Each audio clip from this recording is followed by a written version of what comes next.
काफी लोग महाराज जी बोलते हैं कि वाल्मीकि जी से पहले हनुमान जी ने रामायण लिखी थी। वृंदावन में एक निधिवन है, निधिवन को बहुत मिस्टीरियस बोला जाता है। उसमें बोलते हैं कि आज भी भगवान जी आते हैं रात में और रासलीला रचाते हैं। महाभारत में कृष्ण जो थे उस टाइम पे उनकी एज क्या थी? उदाहरण है जहाँ पे उनको बहुत ज्यादा क्रोध है और उनमें देखो ये लंका कांड की बात है, वहां तक हनुमान जी लिख रहे थे पर्वत पे, तो वाल्मीकि जी ने देखा।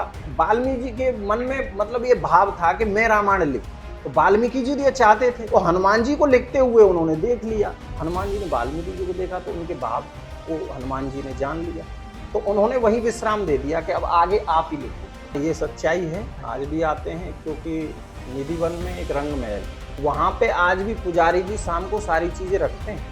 वहाँ पे राधा जी का पूरा श्रृंगार रखा जाता है आज भी। वहाँ पे से कोई प्रवेश तो कर नहीं सकता, प्रवेश तो भगवान शंकर को भी नहीं मिला था। तो वो श्रृंगार जब रख दिया जाता है तो उसको वो यूज होता है डेली, तभी तो पता चलता है ना कि आज भी आते हैं। देखो ऐसा शास्त्रों में लिखा है भगवान कृष्ण 89 वर्ष के, 89 वर्ष के थे, क्योंकि उसके बाद वो 36 वर्ष और रहे और उसके बाद अपने स्वधाम वापस चले। भगवान का जो शरीर है ना वो हमारे जैसा नहीं होता, वो काम से रहित हैं, उन्हें काम नहीं आ सकता, उन्हें क्रोध नहीं आ सकता। वैसे जीवन में उनको एक बार क्रोध आया था कृष्ण, जब पिता में भीष्म को मारने के लिए वो दौड़े थे।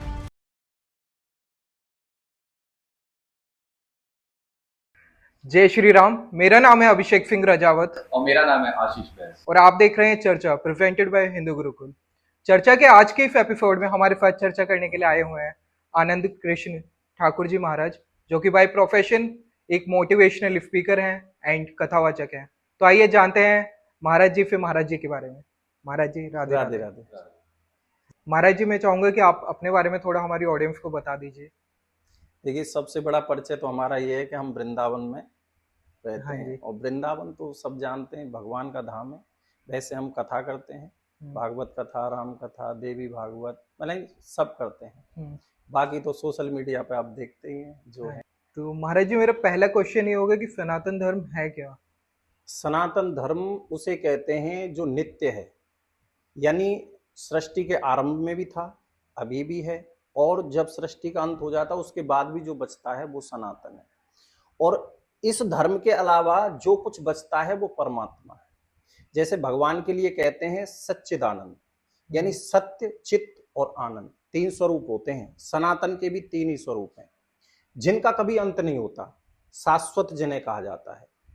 धर्म, हिंदू धर्म, अब भ्रांतियां ये हैं कि हम लोग कहते हैं कि हिंदुत्ववादी हैं या हिंदूवादी हैं या हिंदू धर्म है। हिंदू कोई धर्म नहीं होता, हिंदू हिंदुस्तान से निकला है, यानी इस पृथ्वी पर जिसने जन्म लिया है भारत में यानी हिंदुस्तान में, वही हिंदू है। बाकी सबने अपने अपने धर्म बनाए बाद में। ये सनातन धर्म तो हिंदुस्तान से ही आरंभ हुआ है, ठीक है। उसके बाद सबने जैसे अपनी शाखाएं प्रशाखाएं जो होती हैं वो सब अपनी अपनी बना ली। बाकी जो सनातन धर्म है वो हमारे हिंदुस्तान से निकला है, जो पहले भी था और हमेशा रहता है। जिसमें किसी प्राणी की हिंसा जो करता है वो समझ लेना वो हिंदू यानी सनातन धर्म में नहीं जीता। जो असत्य बोलता है समझ लेना वो सनातन धर्म में नहीं जीता। जो किसी के साथ अत्याचार करता है वो सनातन धर्मी नहीं है, यानी जिसमें हिंसा नहीं है वो सनातन धर्म है। और चिर है यानी जिसका कभी समापन न हो, और सारी चीजें यहाँ समाप्त हो जाती हैं, लेकिन सनातन धर्म कभी समाप्त नहीं होता। बाकी इसको जैसे कहें कि आप और विस्तार करें तो इसका विस्तार कोई कर नहीं सका है। सीधा सा फॉर्मूला है, जिस धर्म में किसी भी प्रकार का यानी दुराव ना हो, कपट ना हो, छल ना हो और हिंसा ना हो, वही सनातन धर्म है। महाराज जी हमारे धर्म में 4 वेद हैं, 18 पुराण हैं एंड उपनिषद हैं 108। तो इन सबको थोड़ा सा एक्सप्लेन कर दीजिए। टर्म्स क्या हैं, वेद क्या है, वेद में क्या लिखा है एंड ये पुराण्स में क्या है, पुराण्स को थोड़ा सा एक्सप्लेन कर दीजिए। देखो सब एक ही हैं। हाँ जी। जब वेदव्यास भगवान ने ये वेद लिखे, सबसे पहले वेद लिखे गए, लेकिन वेदों की भाषाएं इतनी कठिन थी कि इनको वो तो पढ़ सकते थे जिन्होंने लिखा है और समझ सकते थे, लेकिन इसके अलावा मानव नहीं समझ सकता था, वो भाषा इतनी कठिन थी। तो उन्होंने ही वेद लिखे, पुराण लिखे, शास्त्र लिखे, उपनिषद लिखे। वो इसी कारण से लिखे कि धीरे धीरे लोग इसको समझेंगे, फिर इसको समझेंगे, चीज तो एक ही है ना, तत्व तो सबका एक ही है। और उसके बाद जब सब कुछ लिख दिए फिर भी उनके मन में शांति नहीं हुई व्यास जी के, तो उन्होंने सोचा कि मैं ऐसा क्या करूं कि लोग इसको समझें। अब आप सोचें कि हम वेद पढ़ सकते हैं, नहीं पढ़ सकते आप, उसकी भाषाएं उस समय की थी और समझ ही नहीं सकते। तो फिर उन्होंने पुराण बनाए, जैसे श्रीमद् भागवत महापुराण, ठीक है, वो भाषा उन्होंने इतनी सरल कर दी उसमें, उसको हम भी समझ सकते हैं, आप भी समझ सकते हैं, जिसमें भगवान यानी वेद हो, शास्त्र हो, पुराण हो, उपनिषद हो, जिसमें हमें भगवान तत्व के बारे में जानने की जो जिज्ञासा है, हम जान पाए कि भगवान क्या है और हमारा धर्म क्या है। वही वेद है, वही शास्त्र है, वही पुराण है, यानी धर्म को जाने। और धर्म कोई ये नहीं है कि खाली पढ़ने से ही हम धर्म को जान गए, फिर उसको जीवन में भी तो लाना जरूरी है। हाँ जी। और वो जीवन में तभी आएंगे जब उनके बारे में हम जान लेंगे। जैसे एक होता है धर्म, एक होता है कर्म। तो हम ये तो जानते हैं, सब जानते हैं कि भाई पूजा करना धर्म है, ठीक है, आरती करना धर्म है, मंदिर जाना धर्म है, या कथा सुनना धर्म है। लेकिन जो हम गृह कार्य कर रहे हैं, जैसे हम झाड़ू ही लगा रहे हैं घर में, तो झाड़ू लगाते लगाते अगर हम 5 मिनट झाड़ू लगाते समय भगवान का चिंतन भी कर लेते हैं ना, तो वो कर्म भी हमारा धर्म बन जाता है। यानी जितने भी कर्म हैं उन कर्मों को भी हम धर्म बना लेते हैं। कैसे? जब हम जान जाते हैं, और उनको जानना ही सबसे बड़ी प्रक्रिया होती है मानव की, कि पहले उनको जाने, उसके बाद हम कर्म को भी धर्म बना सकते हैं। महाराज जी, हमारे कर्म जो होते हैं वो भगवान लिख के भेजते हैं, तो हम लोग कैसे पता करें कि क्या कोई इंसान जो है वो कौन से कर्म लिख के लाया अपने लिए? कितना महत्वपूर्ण होता है कि वो कर्म पूरा होना चाहिए इस जन्म में?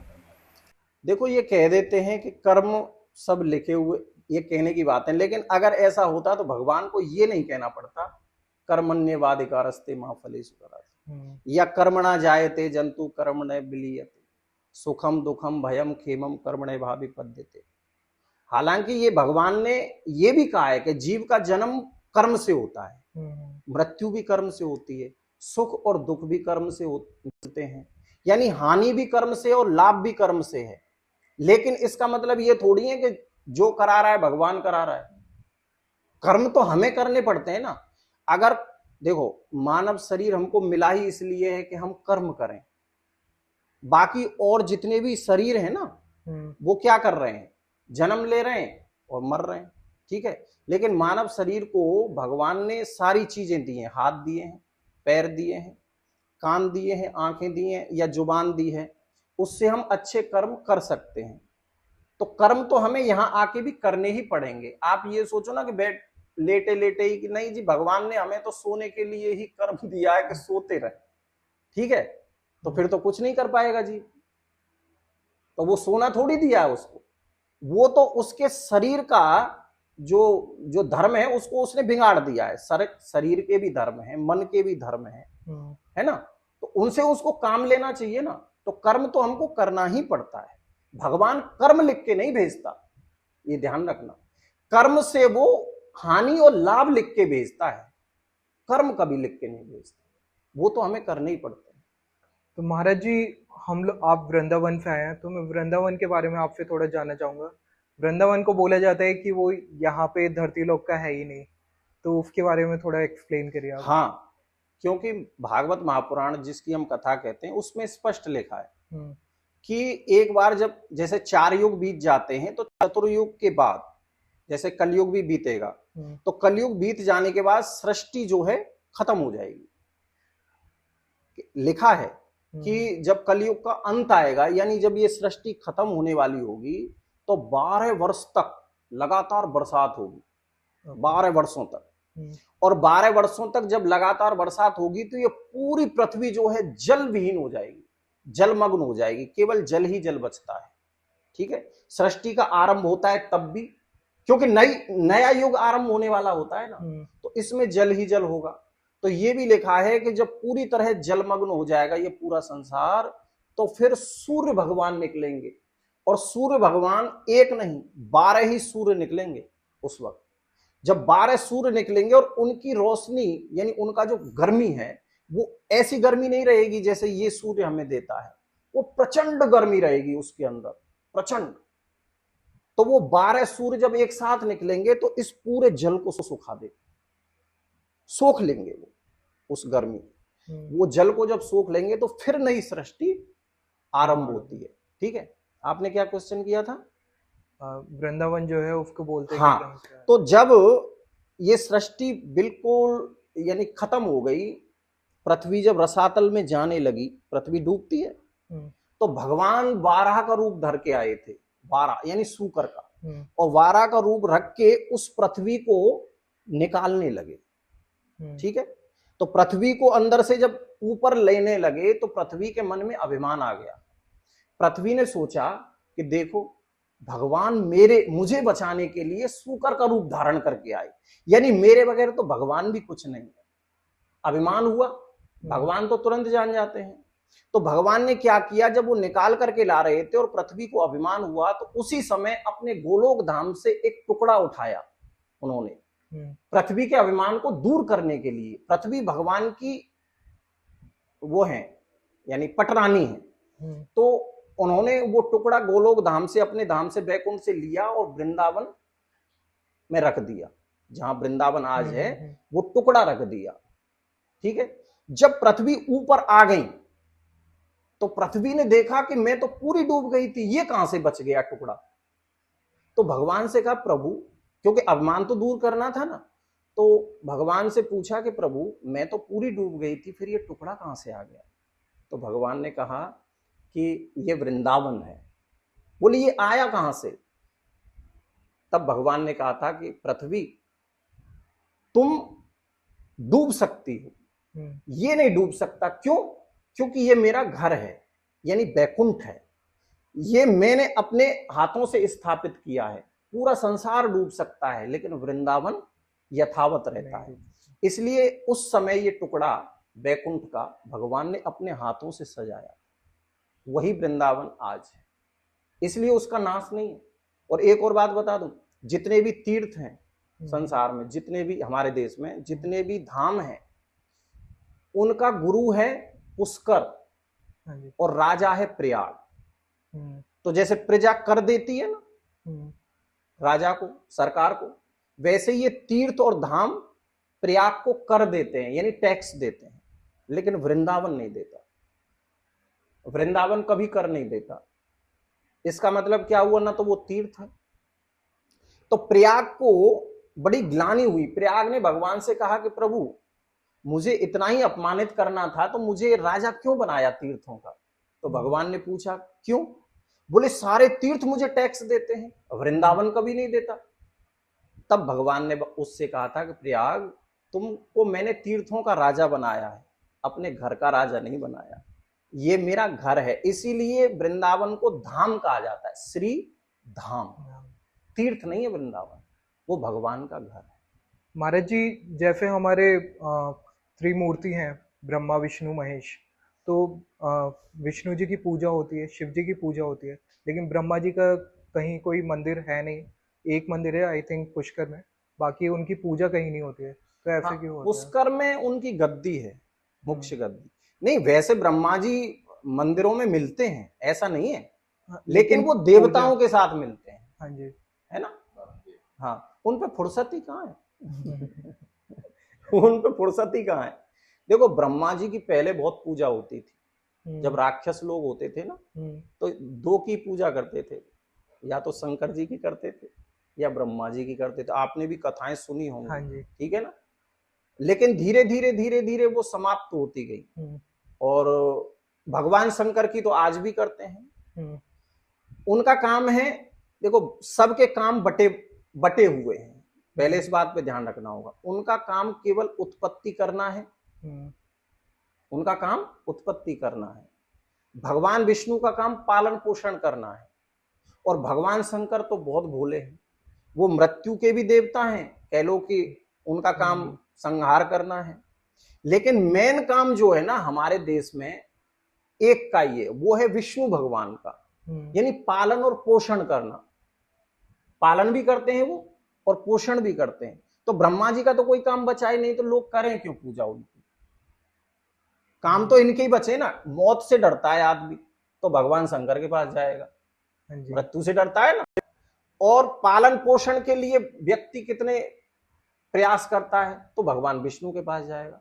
भगवान विष्णु के ही अवतार अभी तक चले आ रहे हैं। 10वां अवतार लास्ट में होगा, जैसे कल की आ जाता है, ठीक है। तो अवतार भी तो भगवान विष्णु के ही हुए, क्योंकि उनका मुख्य काम पालन पोषण करना। आपने महाराज जी अभी कल्कि के बारे में बताया, तो कल्कि के बारे में थोड़ा आप एक्सप्लेन कर सकते हैं, कब जन्म होगा, कहाँ पे होगा, एंड वो हाँ, कैसे दिखेंगे? कल की जो है अंतिम चरण जब आएगा ना कलयुग का, अभी तो भाई प्रथम चरण चल रहा है। कलयुग 4,32,000 वर्ष का है, 4,32,000। इसको भी 4 भागों में बांट दिया है ना, इसको भी 4 भागों। तो पहला भाग चल रहा है अभी। जब अंतिम चरण आएगा कलयुग का, उस समय भगवान, देखो भगवान तब आते हैं जब अधर्म इतना बढ़ जाए, इतना बढ़ जाए कि धर्म का नामो निशान बचने, थोड़ा बहुत बचा है तो ठीक है, नहीं तो बचने वाला ही ना हो, यानी खत्म होने वाला हो। तब भगवान रूप रख, यानी स्वरूप लेके अपने आते हैं। तो अभी तो बहुत धर्म बचा है, अभी प्रथम चरण है, अभी तो काफी धर्म है। देखो जगह जगह भजन हो रहे हैं, जगह जगह पूजा हो रही है, कथाएं हो रही हैं, कीर्तन हो रहे हैं, भंडारे हो रहे हैं, है ना। अच्छे लोगों की अभी भी सोच ठीक है, लेकिन आप सोचो कलयुग का जब अंतिम चरण आएगा, उसमें सोच इतनी, यानी व्यक्ति की इतनी मल हो जाएगी, यानी इतनी गंदी हो जाएगी, माता पिता का कोई सम्मान नहीं बचेगा, स्त्रियां ऐसी हो जाएंगी, लिखा है स्पष्ट, स्त्रियां ऐसी हो जाएंगी कि जिसके पास धन बल होगा, यानी पैसा होगा, वही उनका स्वामी हो जाएगा, पतियों की कोई वैल्यू नहीं बचेगी, है ना, ऐसा लिखा है। जीव की आयु केवल 10 वर्ष की रह जाएगी, 10 वर्ष की, और इतना जीव छोटा रह जाएगा, यानी छोटा हो जाएगा कि हमारे एक चने का पेड़ आता है, चने का पेड़ इतना बड़ा होता है, बस लास्ट उस चने के पेड़ के नीचे व्यक्ति बैठ के छाया लिया करेगा उसके नीचे, यानी इतना छोटा जीव हो जाएगा। आपने सुना होगा महाभारत में कि भीम में 60,000 हाथियों का बल था। हाँ जी। तो सोचो जिसके अंदर 60,000 हाथियों का बल होगा, उसका शरीर कैसा होगा, होगा ना, शरीर भी ऐसा ही होगा। वैसे ही धीरे धीरे जब युग समाप्त होता है तो उस व्यक्ति की शक्ति भी क्षीण होती जाती है, आकार भी क्षीण होता जाता है। तो जब इतना छोटा रह जाएगा व्यक्ति, तो सोचो कि कितना अधर्म होगा इस पृथ्वी पर, समझ रहे हो ना। तब भगवान कल की अवतार लेंगे। वो किस लिए लेते हैं? धर्म को मजबूत करने के लिए और पाप को खत्म करने के लिए। तो जिस समय कली, यानी विष्णु भगवान 10वें अवतार के रूप में कल्कि के रूप में लेंगे, एक संबलपुर जिला है, संबलपुर, हाँ जी, यूपी में है, वहीं पे कल्कि भगवान आएंगे विष्णु यश नाम के ब्राह्मण के यहाँ पहली बार। यानी वैसे तो परशुराम भगवान भी ब्राह्मण थे, लेकिन कल्कि भगवान जो लेंगे वो एक ब्राह्मण परिवार के यहाँ जन्म लेंगे और अपनी शक्ति से पाप को खत्म करेंगे। महाराज जी, हम लोग जानते हैं कि अगर कल्कि का जन्म हुआ तो बाकी सारे जो अमर अमर हमारे वो हैं, वो सारे भी मिलके इकट्ठा होंगे एंड उनकी मदद करेंगे। वो तो हर वक्त होता है। वो तो देखो जब भगवान राम आए थे तो समस्त देवताओं ने उनकी मदद की थी। आपने रामायण में देखा भी होगा, किसी ने रथ दिया, रावण को मारने के लिए रथ भी भेजा। समस्त देवता हैं। अब जैसे हनुमान जी हैं, ठीक है, वो अमर हैं तो वो भी मदद करते हैं। राम जब आए तब भी हनुमान जी थे, कृष्ण जब आए तब भी हनुमान जी थे, है ना, रथ पे बैठे हुए थे, गीता भी उन्होंने सुनी थी। तो ऐसे ही जब कल्कि भगवान आएंगे तो ये जितने भी अमर हैं वो उनका साथ देंगे, ऐसा लिखा है पुराणों में, उनके साथ हो जाएंगे। तो कली महाराज जी इतना पावरफुल होगा कि मतलब ये 7 चिरंजीवी, जिसमें हनुमान जी भी हैं, हनुमान जी को बोला जाता है कि जिस वॉर में आते हैं वो फिर अकेले ही खत्म कर सकते हैं। तो कली इतना पावरफुल होगा कि कल्कि एंड हनुमान जी को भी। हाँ देखो, ये समझने वाली बात है कि हनुमान भी चाहते ना तो रावण को खत्म कर सकते थे। हाँ जी, लेकिन रोक दिया। भाई जिस समय हनुमान और रावण में युद्ध हो रहा था तो हनुमान में और रावण में शर्त लगी। शर्त ये लगी कि मैं मुक्का मारता हूं और तू मुक्का मार, देखते हैं किसमें बल ज्यादा है। हनुमान जी ने कहा कि बता, पहले तुझे ही चांस दे देता हूं, तू ही मार ले। बोले, रावण बोला नहीं नहीं, तुम मारो, पहले तुम मारो। तो हनुमान जी ने कहा अगर मैंने मार दिया, हनुमान जी ने सोचा कि अगर मैंने मार दिया तो इसकी बारी नहीं आएगी, है, इसलिए हनुमान जी ने रावण को मौका दिया, तुम मारो। तो रावण ने हनुमान जी को मारा तो थोड़ा असर हुआ, ठीक है, हुआ। लेकिन जैसे ही हनुमान जी उस पर मुक्का का प्रहार करने लगे तो ऊपर से भगवान ने, यानी ब्रह्मा जी ने रोक दिया, बोले तुम मत मारना। क्यों? क्योंकि जो काम भगवान राम के हिस्से में आ रहा है वो कोई और खत्म नहीं कर सकता। हनुमान जी भाई भगवान शंकर के अवतार हैं, हाँ जी, वो चाहे तो किसी को भी खत्म कर सकते हैं, लेकिन जिसके हिस्से में भाई जो काम आ रहा है वो तो वही करेगा। तो कल की भगवान के भी हिस्से में जो पहले से लिखा जा चुका है, पहले हम इस बात को समझें कि वेदों को और पुराणों को लिखने वाले स्वयं भगवान हैं, ठीक है। भगवान ने जो लिख दिया है उसको भगवान गलत कैसे कर सकते हैं? व्यास जी भगवान के ही तो अवतार हैं और उन्होंने ही लिख दिया है कि ऐसा ऐसा होगा, तो अपने लिखे हुए को वो कैसे चेंज कर सकते हैं? वाल्मीकि जी ने रामायण को लिखा, रामायण पहले लिख गई, उन्होंने चरित्र पहले लिख दिया, ठीक है, और उसके बाद भगवान राम को वही करना पड़ा जो वाल्मीकि जी ने लिख दिया, खुद से कुछ नहीं किया। वो चाहते तो समुद्र को एक बाण से सुखा सकते थे, फिर भी प्रतीक्षा की, क्यों? क्योंकि वाल्मीकि जी ने पहले लिख दिया कि ऐसा होना चाहिए, तो भगवान राम को वैसा करना पड़ा। तो वही कल की जो लिखा है वही कर सकते हैं, ये कैसे मार सकते हो? यानी कुछ कर काफी लोग महाराज जी बोलते कि वाल्मीकि जी से पहले हनुमान जी ने रामायण लिखी थी और वो फिर समुद्र में फेंक दी थी। हाँ। तो उसके पीछे की बैक स्टोरी क्या है? नहीं देखो, ये लंका कांड की बात है, हाँ जी, वहां तक हनुमान जी लिख रहे थे पर्वत पे, ठीक है। तो वाल्मीकि जी ने देखा, वाल्मीकि जी के मन में मतलब ये भाव था कि मैं रामायण लिखूं, ठीक है। तो वाल्मीकि जी ये चाहते थे, तो हनुमान जी को लिखते हुए उन्होंने देख लिया, हनुमान जी ने वाल्मीकि जी को देखा तो उनके भाव को हनुमान जी ने जान लिया, तो उन्होंने वही विश्राम दे दिया कि अब आगे आप ही लिखोगे, उन्होंने ही लिखी फिर राम। महाराज जी मैं वृंदावन पे वापस आना चाहूंगा। वृंदावन में एक निधिवन है, निधिवन को बहुत मिस्टीरियस बोला जाता है, उसमें बोलते हैं कि आज भी भगवान जी आते हैं रात में और रासलीला रचाते हैं, तो उसके बारे में कितना आप क्या बोलना चाहेंगे? हाँ ये सच्चाई है, आज भी आते हैं, क्योंकि निधिवन में एक रंग महल है, तो वहां पे आज भी पुजारी जी शाम को सारी चीजें रखते हैं। बहुत लोग कहते हैं नहीं जी ऐसे ही बोल देते हैं, ऐसे ही बोल देते हैं, लेकिन प्रत्यक्ष को प्रमाण की कोई आवश्यकता नहीं होती है।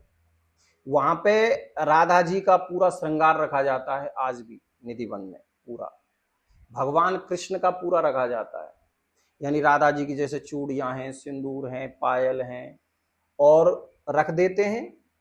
वहां पे से कोई प्रवेश तो कर नहीं सकता, प्रवेश तो भगवान शंकर को भी नहीं मिला था जब महारास हुआ था गोपियों के साथ। गोपी माने जो प्रत्येक इंद्रिय से कृष्ण नाम का रस पिए, ठीक है, तो वहां भगवान शंकर को भी प्रवेश नहीं मिला, तो रास में यहाँ किसको प्रवेश मिल सकता है? और हमारे यहाँ जिसने भी कोशिश की है तो वो बचा नहीं है, भगवान अपने साथ ले गए उसको, वो भी गोपी बन गए हैं। तो मृत्यु से तो सब डरते हैं, इसलिए अब कोई वहां जाना नहीं चाहता, ठीक है। तो वो श्रृंगार जब रख दिया जाता है तो उसको वो यूज होता है डेली, तभी तो पता चलता है ना कि आज भी आते हैं। अगर देखो दातुन भी रखी जाती है वहां, यानी सब कुछ रखा जाता है वहां पे। इसीलिए जितने भी आपको निधिवन के अड़ोस पड़ोस में जितने भी घर हैं, जितने भी मकान हैं, शाम से ही वो बंद हो जाते हैं, यानी भूल से भी हमें कुछ उधर दिखे नहीं, है ना, सबको डर रहता है। तो निधिवन एक ऐसा प्रमाण है हमारे वृंदावन में जो आज भी ये कहानी कहता है और ये सच्चाई कहता है कि आज भी भगवान कृष्ण और राधा वृंदावन में हैं। जैसे भगवान शंकर आज भी वृंदावन छोड़ के कहीं नहीं जाते, गोपेश्वर के रूप में विराजमान, वो कहीं नहीं जाते। कई पुराणों में ऐसा वर्णन आया है, भागवत में भी ऐसा वर्णन, पार्वती बार बार कहती है आप चलो, क्यों नहीं आते? वो रास देखते हैं, गोपी के रूप में है वो। और वृंदावन में तो जितने भी वृक्ष हैं ना, लता हैं, पता हैं, जितने भी, वो भी गोपी के, गोप और गोपी के रूप में है, वो साधारण वृक्ष नहीं है। हमारे गुरु जी कहा करते थे कि वृंदावन की तो एक डाली भी मत तोड़ना, एक पत्ता भी मत तोड़ना। वो अंग है, साक्षात प्रत्यक्ष अंग है, वो गोपियों के रूप में जो प्रकट हुए हैं। इसीलिए कहा जाता है वृंदावन के वृक्ष को मरम न जाने को, डाल डाल और पात पात पे राधे राधे हो। इसीलिए निधिवन हमारे यहाँ का एक प्रमाण है प्रत्यक्ष, क्योंकि कुछ ही चीजें बची हैं वृंदावन में, बाकी तो बचा क्या है, कुछ ही चीजें बची हैं जो प्रमाण देती हैं कि यहाँ भगवान खेले थे, यहाँ भगवान ने रास किया था, यहाँ भगवान ने गाय चराई थी, वो आज भी प्रमाण है। तो निधिवन तो है। ऐसे ही महाराज जी बांके बिहारी टेम्पल है, उसके बारे में बोला जाता है कि उधर जो पट हैं वो बार बार बंद करते हैं फिर खोलते हैं, तो उसके पीछे का बैक स्टोरी क्या है? उसके पीछे का तो एक ही है, और शायद अब सब जान गए होंगे, खूब रील्स चली हैं इस बारे में। थोड़ा सा चाहता हूँ कि ऑडियंस को जिनको नहीं पता उनको थोड़ा देखो, हमारे भगवान है ना बिहारी जी, कृष्ण का ही रूप है, और ये बड़े चंचल है ना। राम गंभीर थे, कृष्ण चंचल है, ठीक है, और बालक के रूप में है, बाल रूप में है बिहारी जी, ठीक है। तो भगवान इतने चंचल हैं कि पर्दा गोसाई जी इसलिए लगाते हैं बार बार कि कईयों बार ऐसा प्रमाण मिला है, मतलब कई बार, कि जैसे अगर वो किसी से नजरें उनकी मिल जाए, हैं हमारे यहाँ कहते हैं ना बिहारी जी की नजरों में कुछ जादू, ठीक है। तो किसी की नजर से नजर मिल जाती है तो वो उसके साथ चल देते हैं, कई बार ऐसा हुआ है। तो आपने देखा होगा कि ज्यादा देर तक पर्दा खुला नहीं रखते वो, है ना, खुला नहीं रखते, क्योंकि अगर कोई उनमें खो गया तो बिहारी जी किसी ना किसी रूप में वहां से निकल देते हैं। और आपने कथा भी सुनी होगी कि एक बार चले भी गए थे, हाँ जी, है ना। हाँ जी। तो यही कारण है, दूसरा कोई कारण नहीं है कि ज्यादा देर तक, इसलिए हम भी जाते हैं तो ज्यादा देर उनसे नजरें मिला ही नहीं सकते, इतनी देर में पर्दा लग जाता है। आपका कोई एक्सपीरियंस जो आप शेयर करना चाहते हो, आपके साथ कुछ? मेरे साथ एक घटना घटी जो मुझे आज भी याद है और हमेशा याद रहेगी, और कोई पूछता है तो मैं उसको बताता हूँ। एक बार हम जब पढ़ते थे वृंदावन में, तो हम हर संडे को परिक्रमा देने जाते थे गिरिराज जी की, गोवर्धन की। तो अब छोटे से थे तो आराम से परिक्रमा लगाते, कच्ची परिक्रमा होती थी उस समय, ना सुविधाएं थी, कुछ नहीं था, यानी पानी तक के लिए कोई प्याऊ नहीं थी उस वक्त। तो हम पानी भी साथ रख के ले जाते थे बोतल में या उसमें, लेकिन उस बार गए तो पानी नहीं लेके गए। तो हम, जून का महीना था और तपती दोपहरी, और हमको प्यास लगी, बड़ी बहुत तेज प्यास, ऐसा लग रहा था जैसे अगर पानी नहीं मिला तो हम प्राण ही त्याग देंगे। तो हम गोवर्धन जी से प्रार्थना करने लगे। अब गोवर्धन तो भगवान कृष्ण का ही रूप है। बस कुछ दूर चले थे तो एक टैंकर आया, पानी का टैंकर, और टैंकर आके रुका हमारी बगल में। पानी पियोगे का लाला? एक लड़का ऐसे सर पे ऐसे दुपट्टा बांध रखा था, उसने कहा पानी पियोगे क्या? अब हमने उसको देखा भी नहीं था, हम तो पानी की तरफ नजर थी तो हम पानी पीने लगे। जैसे ही पानी पी के हम चुके, हम आगे बढ़े, वो टैंकर रुका हुआ था वहीं। हम आगे बढ़े तो कुछ दूर जाकर हमने देखा तो टैंकर गायब। बहुत दूर दूर तक हमने इधर उधर ऐसे करके भी देखा, लेकिन ना वो लड़का था ना वो टैंकर था। तो कईयों अनुभव ऐसे होते हैं कि आज भी भगवान कृष्ण, हम तो देखो वृंदावन वासी हैं तो कृष्ण ही संपूर्ण जीवन है हमारा, तो इसलिए हमें पल पल आभास होता है। मैं तो अभी भी अपने ठाकुर जी से खूब बातें करता हूं, और जो कहता हूं वो कर देते हैं। अगर मैंने दिल से कोई बात कह दी तो 100% वो हो जाती है। महाराज जी जो लड़का आपने देखा था उसका रूप कैसा था? मैं कह तो रहा हूं, मैं तो ध्यान से देख भी नहीं पाया, यही तो दिक्कत है। भगवान को कोई देखना चाहे, आभास होता है, वो महसूस होते हैं, लेकिन दिखें कैसे? उनका स्वरूप ऐसा है, वो दिखते ही नहीं है, वो दिख नहीं सकते। इतना जरूर दिखा था कि कोई किसी ने हमें आवाज दी है और सिर पे कुछ उसने लपेटा है, लेकिन हमारा ध्यान ही नहीं गया। अगर देख लेते तो पता नहीं क्या हो जाता, दिखते नहीं है। महाराज जी, हम लोग जो कृष्ण जी हैं उनको हमेशा देखते हैं कि वो प्रेम भाव से सबसे मिलते हैं, या फिर वो बहुत नटखट हैं जब बाल रूप में थे। तो कुछ ऐसे उनके उदाहरण है जहाँ पे उनको बहुत ज्यादा क्रोध है और उन्होंने कुछ क्रोध में किया हो? देखो, भगवान को क्रोध नहीं आ सकता, पहली बात, क्योंकि भगवान का जो शरीर है ना वो हमारे जैसा नहीं होता। वो काम से रहित हैं, उन्हें काम नहीं आ सकता, उन्हें क्रोध नहीं आ सकता। आपने कोई, जैसे आपने कहा कि कुछ नहीं देखा ऐसा, आज तक कोई चित्र भी नहीं बना जिसमें भगवान क्रोध में। हाँ, वो बनावटी क्रोध जरूर करते हैं। आप वैसे जीवन में उनको एक बार क्रोध आया था कृष्ण को। वो कब आया था? जब पितामह भीष्म को मारने के लिए वो दौड़े थे। वो खुद कहते हैं इस बात। उस वक्त उन्हें क्रोध आया था जब पितामह भीष्म अर्जुन की कुछ नहीं चलने दे रहे थे। बार बार गांडीव उठाते हैं और पितामह भीष्म निशाना लगाते हैं और गांडीव गिर जाता है। तो पितामह भीष्म को मारने के लिए जिस समय वो दौड़े, रथ से नीचे कूदे और कूद करके रथ का चक्का जब उठाया तो उस समय वो क्रोध में थे। और पितामह भीष्म यही चाहते भी थे, क्योंकि पितामह भीष्म ने प्रतिज्ञा की थी। पितामह भीष्म ने, जब कृष्ण ने एक प्रतिज्ञा की और पितामह भीष्म ने एक प्रतिज्ञा की। कृष्ण ने यह प्रतिज्ञा की थी कि मैं रहूंगा तो अर्जुन के साथ, और जिसके साथ मैं रहूंगा अस्त्र शस्त्र नहीं उठाऊंगा। तो पितामह भीष्म ने भी एक प्रतिज्ञा कर ली थी कि मैं भी गंगा का पुत्र नहीं, अगर कृष्ण से शस्त्र ना उठवा दिया। तो ये पितामह भीष्म की प्रतिज्ञा थी, और भगवान जान गए कि पितामह भीष्म ने भी ये प्रतिज्ञा कर ली है।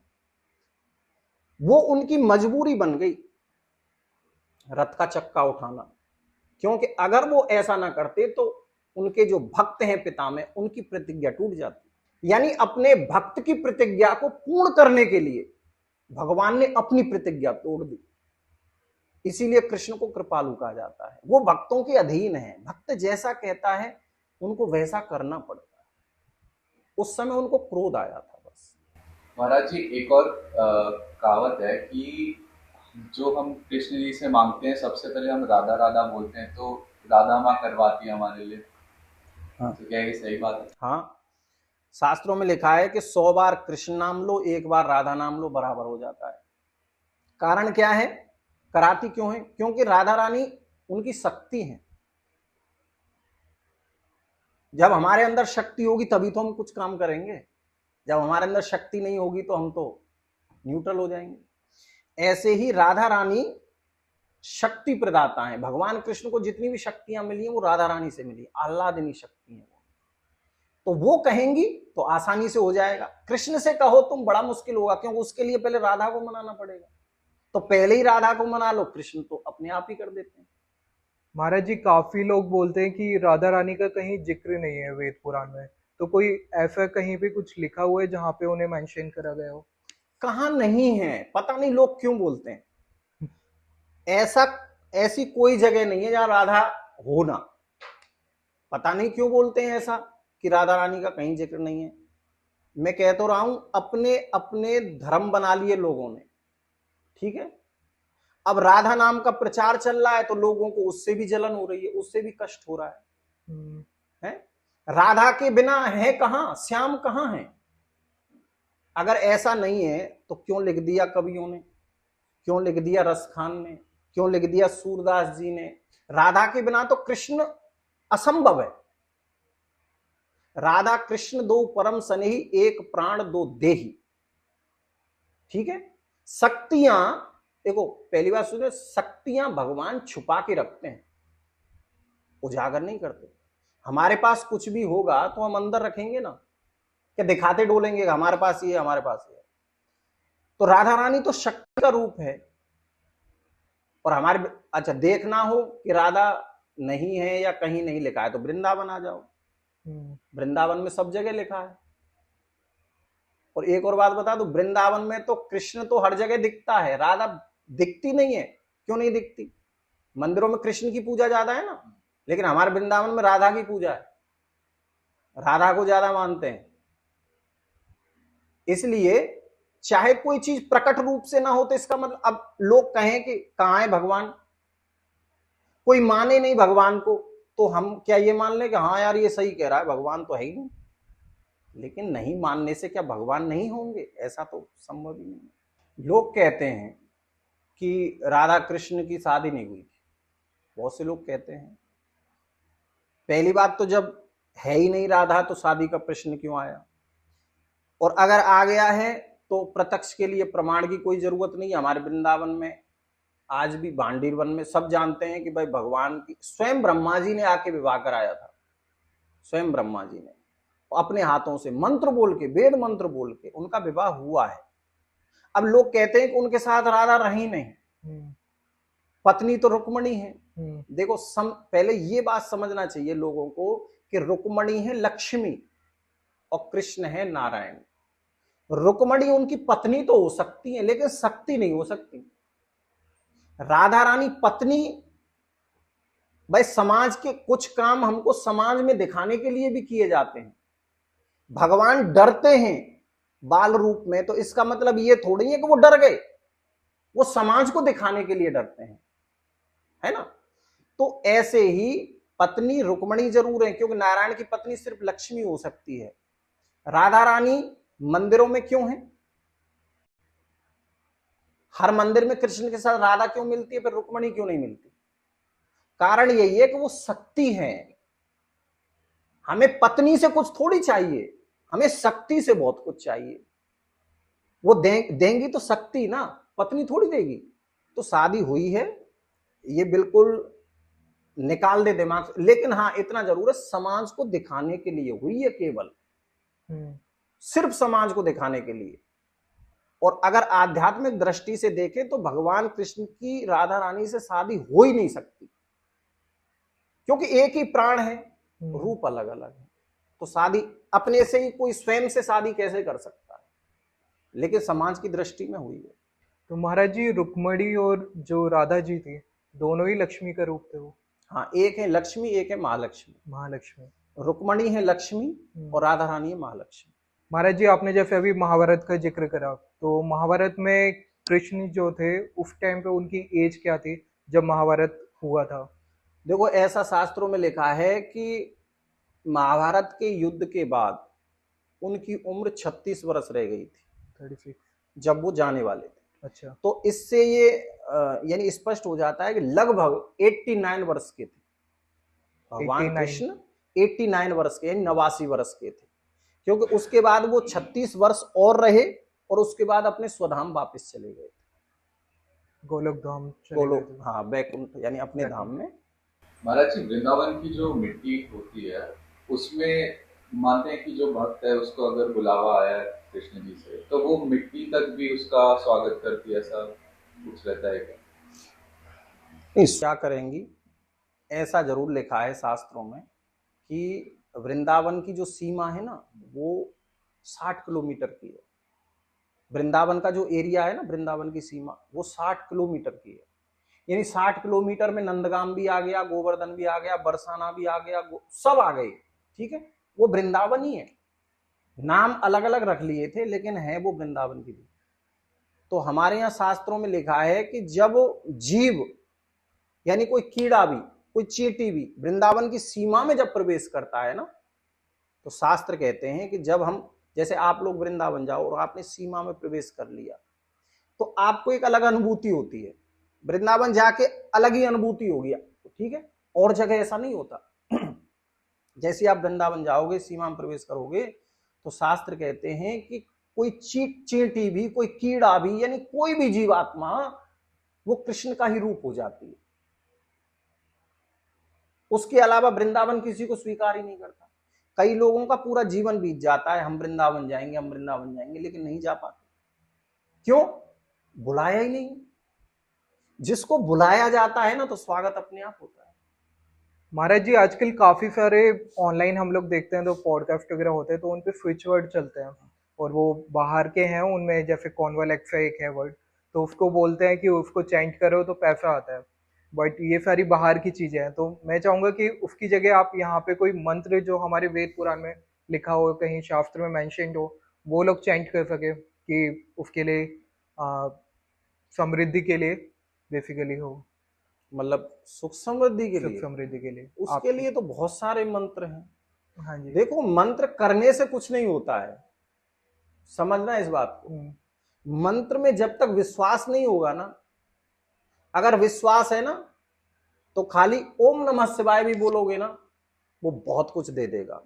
ओम नमो भगवते वासुदेवाय भी बोलोगे ना, वो बहुत कुछ दे देगा। लेकिन लोगों की दिक्कत क्या है, विश्वास नहीं करते हैं। एक दिन किया, अरे कुछ नहीं हुआ, बदल देते हैं। आजकल तो मंत्र की चले क्या, देवी देवताओं को बदल देते हैं लोग। क्यों? भरोसा ही नहीं रहा। और भगवान ने स्वयं शास्त्रों में लिखा है कि विश्वासो फलदायक, फल विश्वास में होता है, ना कि मंत्रों में। ये ध्यान रखना। भगवान पे भी तुम भरोसा करोगे तो फल मिलेगा, नहीं करोगे तो बिल्कुल नहीं मिलेगा। विश्वास में फल का वास होता है। तो मंत्र तो हर मंत्र में फल है, सबके अलग अलग है, लेकिन उसमें विश्वास भी तो होना जरूरी है ना। विश्वास नहीं है तो फल ही नहीं है। महाराज जी, वृंदावन में एक रंग जी का महल है जहाँ पे एक ज्योति है जो कभी बुझती नहीं है, कोई बुझा नहीं पाता, तो उसके बारे में थोड़ा एक्सप्लेन करना चाहेंगे? महत्व तो ये है सीधा कि रसोई है एक रंग जी के मंदिर में, ठीक है। उस रसोई में जो प्रसाद पाता है ना, महत्व तो बता रहा हूं इसका पूरा, हाँ जी। उससे हमारे रोग खत्म होते हैं। आप गए हो कभी रंग जी? रंग जी नहीं गए, वृंदावन तो गए हैं, वहां तो नहीं। जाना। हाँ जी। ऐसी ही ज्योति एक हमारे राधा रमन जी में जलती है। हम्म, राधा रमन जी का जो मंदिर है हम्म, उसमें भी जलती है। मतलब ये इतिहास की बातें हैं, कई 100 वर्ष बीत गए। इसी को सनातन धर्म कहते हैं ना, जो चिर है, जिसको कोई समाप्त नहीं कर पाया। क्या मुगलों ने आके समाप्त करने का प्रयास नहीं किया? खूब किया। अंग्रेजों ने नहीं किया? खूब किया। लेकिन ये चीजें आज भी हमें बताती हैं कि भाई हमारे धर्म से बड़ा कोई धर्म नहीं है, और विश्वास करना है तो सिर्फ इसी धर्म में करो। महाराज जी, एक और चीज है, अलग अलग पुराणों में हमें अलग अलग चीजें थोड़ा सा मेंशन मिलती है।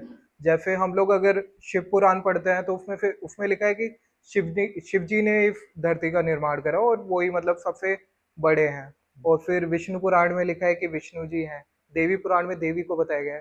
तो ये ऐसा अलग अलग क्यों है? ऐसा इसलिए है, देखो जैसे शिव पुराण है तो उसमें भगवान शिव की प्रधानता है।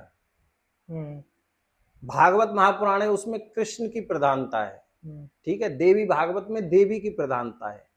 अब जो जिसका भक्त है ना, जो जिसका भक्त है वो उसको सर्वोपरि मानता है। जैसे मैं कृष्ण का भक्त हूं तो मेरे लिए कृष्ण से बड़ा कोई नहीं है। कोई शंकर जी का भक्त है तो उनके लिए शंकर से बड़ा कोई नहीं है। अगर कोई शंकर का भक्त है और वो शिव पुराण में ये पढ़ ले कि शंकर से बड़ा कृष्ण था, तो वो मानेगा नहीं मानेगा, है ना। तो ऐसे ही देवी भागवत में देवियों का, और ये जो पुराण है ना अलग अलग कल्पों में बने हुए हैं। किसी में भगवान शंकर श्रेष्ठ बन के आए, किसी में, अब जैसे त्रेता युग है उसमें भगवान राम का वर्चस्व था, द्वापर युग है उसमें कृष्ण का वर्चस्व था। वैसे ही सबका अलग अलग कल्पों में सबका वर्चस्व रहता है, इसलिए सबकी प्रधानता है। मैंने महाराज जी कहीं पे पढ़ा था कि जो धरती का निर्माण होता है तो ब्रह्मा जी मॉर्निंग में सुबह बनाते हैं और शाम तक उसका अंत हो जाता है। उसमें चारों जो युग है वो हो जाते हैं हमारे कवर।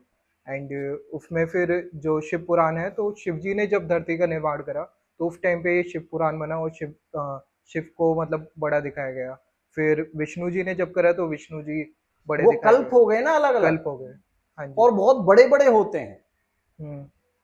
तुम्हें पता है इंद्र की उम्र 100 वर्ष है, सिर्फ 100 वर्ष। लेकिन वो हमारी नजर में तो सिर्फ है, हाँ जी। लेकिन वो 100 वर्ष बहुत लंबे हैं। और जब 100 वर्ष खत्म हो जाते हैं तब ब्रह्मा जी का एक दिन पूरा होता है। मतलब जब एक इंद्र बदल जाता है ना तब ब्रह्मा जी का एक दिन पूरा होता है। 4 युग को चतुर्युग बोलते हैं। और ये चारों युग, जब चारों युग 14 बार बीतते हैं ना, 14 बार, तब एक मनवंतर पूरा होता है। और जब एक मनवंतर 14 बार बीतता है ना तब जाके ब्रह्मा जी का एक दिन होता है। बहुत लंबा दिन है वो, इसलिए ब्रह्मा की आयु सबसे बड़ी है। महाराज जी, जैसे कि आपने अभी इंद्रदेव के बारे में मेंशन करा, तो इंद्रदेव को काफी जगह पे गलत पोर्ट्रे करा जाता है कि उन्होंने काफी कुछ गलत काम करा है या फिर उन्हें जलन और ईर्ष्या रहता था, इस टाइप की चीजें बताई गई हैं। तो मैं चाहूंगा उसको आप थोड़ा एक्सप्लेन करें कि उनका एक पॉजिटिव भी था, वो देवताओं के राजा थे। तो वो थोड़ा सा आप एक्सप्लेन करिए। देखो, जो राजा होता है ना, हम्म हो सकता है उसमें गुण बहुत होते हों, लेकिन अवगुण भी बहुत होते हैं। हम्म कोई राजा बन जाए हम्म तो वो ये नहीं चाहेगा कि मेरे जीते जी कोई दूसरा भी इस गद्दी को हथिया ले। इंद्र एक गद्दी का नाम है, किसी व्यक्ति विशेष का नाम नहीं होता है, एक गद्दी है। अब जिस गद्दी पे मैं बैठा हूं, कोई मुझसे कहे कि ये गद्दी मुझे दे दो, तो मैं चाहूंगा कि कोई मेरी गद्दी खींच ले? नहीं। तुमने देखा होगा कि जब भी कोई ऋषि तपस्या करता था, कोई भी, और ऐसा लिखा है कि जो 100 यज्ञ कर लेता था उसे इंद्र का सिंहासन मिल जाता था। अच्छा। ठीक है, जैसे ही 99वां चलता था तो इंद्र का सिंहासन डोलने लगता था। क्यों डोलने लगता था? कि बेटा अब तू गया, खतरे में। अब हाँ छिनने वाला है। तो वो कोई ना कोई कांड करा देता था, जैसे कि अप्सराएं भेज दी तपस्या भंग करने के लिए। हाँ जी। तो ये उसका दोष नहीं है, इंद्र का, सत्ता का है। हाँ, ये सत्ता का दोष है। और कोई भी नहीं चाहता कि हमारी सत्ता कोई हमसे छीन ले। और देखो, देवताओं और भगवान में अंतर समझो। वो देवता हैं, भगवान नहीं है। वो भी कर्म करते हैं, उनको भी फल मिलता है, भगवान नहीं है।